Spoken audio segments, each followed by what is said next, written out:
দুলাল সরকার খুনের ঘটনায় আরও এক যুবককে গ্রেপ্তার করল পুলিশ। বিহারের পূর্ণিয়া থেকে মোহাম্মদ আশরাফ নামে আরও এক যুবককে গ্রেপ্তার করেছে পুলিশ। 2 তারিখের সকালে একেবারে তাড়া করে নৃশংসভাবে খুন করা হয়েছিল দুলাল সরকারকে। ঘটনার তদন্ত শুরু করে পুলিশ এখনও পর্যন্ত 7 জনকে গ্রেপ্তার করে। তাদের দফায় দফায় জিজ্ঞাসাবাদ করা হয়। এরপরই মোহাম্মদ আশরাফকে গ্রেপ্তার করে পুলিশ। তার পাশাপাশি এই ঘটনায় আরও 2 মূল অভিযুক্ত বাবলু যাদব এবং কৃষ্ণা রজক এখনও পলাতক রয়েছে।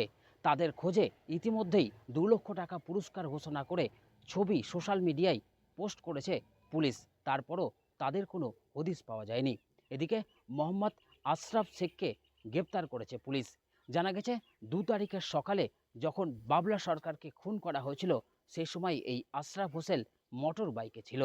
পুরো ঘটনার তদন্ত শুরু করেছে পুলিশ। মালদা থেকে সুমিত ঘোষের রিপোর্ট, এনকে টিভি বাংলা।